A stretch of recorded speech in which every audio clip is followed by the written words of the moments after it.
En este día en que la Iglesia Universal celebra la memoria de Santa Marta, y acá en Arequipa la tenemos como patrona ella, y entonces es fiesta aquí en Arequipa, en la Arquidiócesis de Arequipa, quiero seguir predicando acerca de nuestro tema, estas predicaciones que nos han llevado casi todo el mes de julio, acerca de los comentarios que hace el Papa San Juan Pablo II en referencia al dolor y que han sido escritos en la encíclica Salvifici Doloris.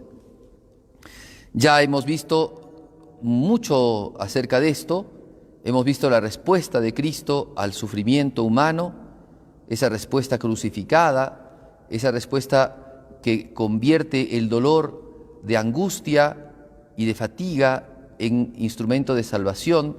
Y ahora estamos viendo cómo es la respuesta cristiana al dolor que se plantea en nuestras vidas, es decir, cómo debemos de responder nosotros como cristianos. Y hemos sacado varios textos de la Sagrada Escritura y los hemos comentado, cómo nosotros somos parte del cuerpo místico de Cristo, y si la cabeza está sufriente, también el cuerpo participa de esos sufrimientos, y cómo esos sufrimientos se hacen no solamente un concepto en nosotros de que Cristo padeció por nosotros, sino que también se hacen vida mediante los pequeños sufrimientos que vamos teniendo. Y cómo los apóstoles y la iglesia primitiva entendió mucho eso, y cómo se dieron cuenta en esas frases que decían, por ejemplo, lo que dicen de San Pablo, ¿no? Lo que Dios dijo de San Pablo: es un vaso escogido, yo le haré ver todo lo que va a sufrir por mi causa, ¿no? Para entrar en el reino de los cielos. Y después predicaban cuánto había que sufrir para entrar en el reino de los cielos, cuánto había que padecer, ¿no? Para entrar en el reino de los cielos.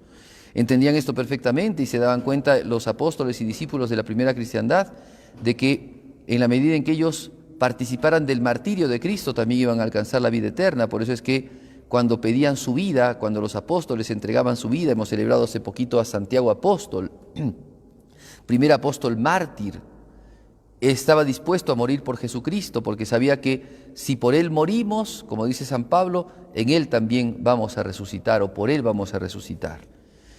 Pero hay que introducirse más entonces ahora en el misterio del sufrimiento, y en el misterio del sufrimiento que se encarna, que nos toca, que se hace carne en nosotros. Primero, saber entonces que el sufrimiento es un instrumento de cooperación, es un modo de tener comunión con Cristo. No es entonces solamente la manera como Cristo nos redimió, sino que Cristo santificó el sufrimiento para que el hombre no piense de que el sufrimiento es maldición, que es olvido de Dios, sino que por el contrario el sufrimiento es también cooperación en el amor, porque Cristo sufrió por amor. Entonces nosotros podemos también, amando a Jesucristo, ofrecer nuestros sacrificios y nuestros sufrimientos por Él. Así entonces el sufrimiento viene primero en nuestra concepción cristiana, pero después se encarna en nuestras vidas, porque todos tenemos sufrimientos morales, sufrimientos espirituales, sufrimientos físicos. Entonces, el Papa San Juan Pablo decía, en estos sufrimientos, cuando llegan a nosotros, por más cristianos que seamos, y a veces preparados con teología, nos empezamos a preguntar humanamente y queremos dar respuestas humanas. Es como que el primer paso de todo ser humano es el preguntarse ¿por qué? ¿Por qué a mí? ¿Por qué yo? ¿Por qué nosotros? ¿Por qué nos ha tocado? ¿Por qué me ha tocado? ¿Por qué a él que tanto quiero? ¿Ven? La pregunta del sufrimiento. Y esa pregunta que clama interiormente, naturalmente, una respuesta humana, no una respuesta sobrenatural. Porque pasa que nosotros, en relación con nuestra vida cristiana, a veces estamos un poco apartados, en el sentido de que no hemos encarnado toda la cristiandad, toda la realidad cristiana en nuestras vidas. Entonces reverenciamos a Cristo, vamos a las procesiones del Señor, inclusive del Señor en la pasión, del Señor en la cruz, del santo sepulcro. Rezamos al Señor de la misericordia, vemos el Sagrado Corazón y nos hacemos devotos de Él. Pero cuando llega el momento del sufrimiento, la pregunta la hacemos inclusive a Dios y a Jesucristo. Pero es como que a veces tenemos la vista tapada a la cruz de Cristo y queremos una respuesta humana, una respuesta natural. ¿por qué a mí?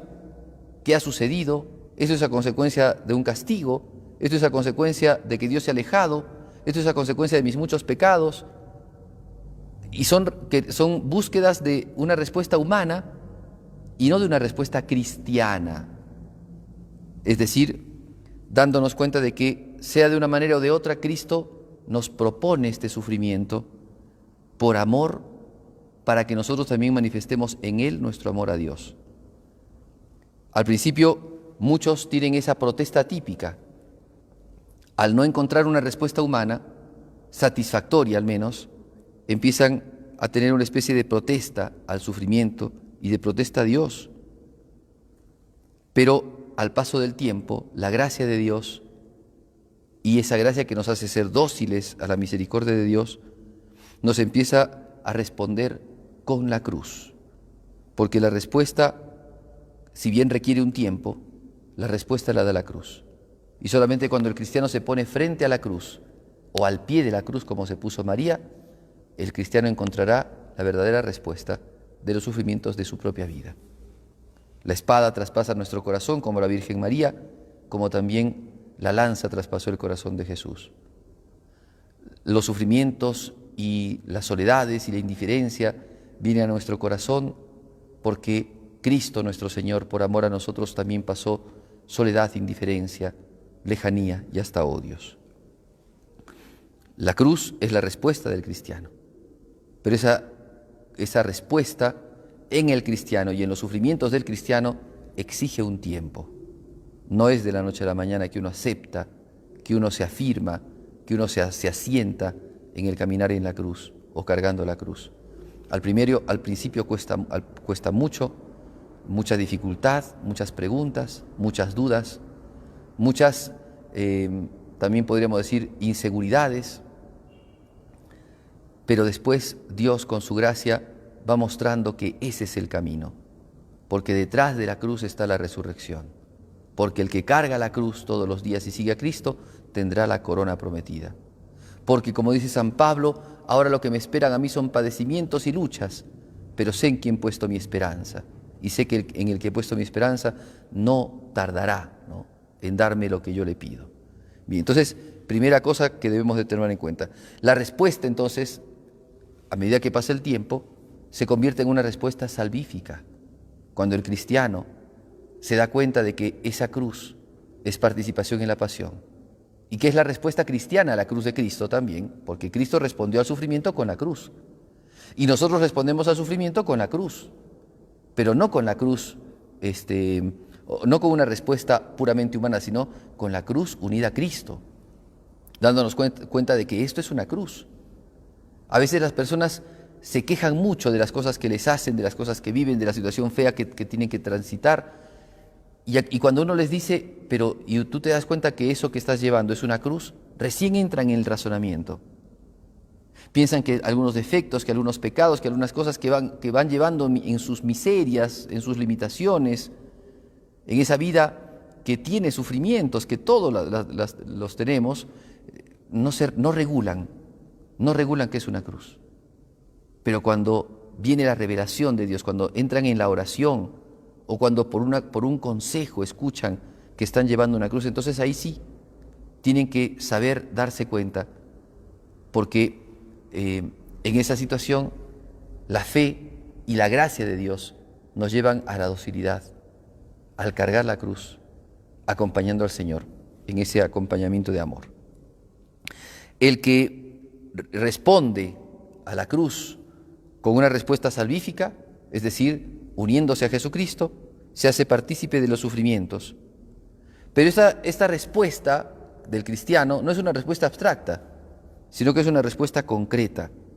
Hay razones, pero concretamente el cristiano, más que otra cosa, lo que hace es responder a Cristo en esa llamada que hace Jesús, que dice, sígueme.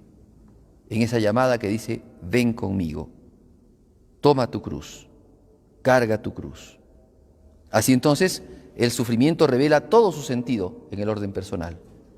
Ese sentido que es unirse a Cristo, cargar la cruz, caminar con el Señor. Y esto rompe dos elementos que están presentes. Primero, la tribulación, que es ese sentimiento de no entender, esa duda, esa incomprensión de estas cuestiones. El cristiano empieza a entender que esto también es importante para la salvación de su alma. Y segundo, rompe también con lo que el sufrimiento trae, que en muchas situaciones se genera, que es la imposibilidad, la limitación, la impotencia. El sufrimiento, en muchas circunstancias, lo que genera es esa impotencia del hombre de poder salir a hacer cosas que antes hacía, o de poder solucionar un problema que ahora no lo puede hacer. Una enfermedad, por ejemplo, que imposibilita a una persona a hacer lo que antes hacía, la limita y le genera tristezas y hasta a veces depresiones. Una injusticia, una impotencia de no poder salir adelante en una circunstancia, en un problema serio que se tiene, lo lleva al hombre a la tristeza, a la tensión, al estrés. Pero cuando uno descubre la cruz de Jesucristo y la compañía en el sufrimiento de Cristo, se da cuenta de que se rompe esa inutilidad, porque esa inutilidad es mentira. Cuando uno carga una cruz, aunque no se mueva de su cuarto, cuando uno carga una cruz, está uniéndose a Jesucristo en la obra más importante, que es la obra de la redención. Más importante que cualquier obra, más importante que cualquier trabajo, que cualquier obra social, que cualquier obra caritativa, que cualquier obra de la iglesia. Más importante que cualquier otra obra es la obra de la redención que hizo Jesucristo. Y el que padece con Jesucristo está unido de manera preferencial a la obra de la redención. Por eso entonces mirar esta cuestión del sufrimiento no solamente con una mirada teórica, sino con una mirada encarnada. Rompe con la depresión, rompe con la tristeza, y el que sufre empieza a hacerse cooperador, y al hacerse cooperador viene inclusive la alegría. Por eso la cita que nosotros habíamos escuchado de San Pablo a los colosenses, ¿no? Cuando decía: ahora me alegro en mis padecimientos que hago por la iglesia, me alegro. ¿Cómo puede venir la alegría a un alma que padece? Pues es cierto. Los que han entendido el padecimiento por amor a Jesucristo tienen inclusive la alegría de saber compartir con Cristo esos padecimientos. Por eso decía también San Pedro: estemos alegres cuando compartimos los padecimientos de Cristo. Alegría en el cristiano, a pesar de la cruz, en medio de la cruz, porque esa alegría viene primero de la unión con Cristo, que está crucificado también. Y esta alegría viene de la esperanza de la vida eterna. Recordad entonces esto para que crezcamos nosotros en la certeza de la participación en la cruz. Pidámosle a nuestra Madre la Virgen que nos conceda estas gracias.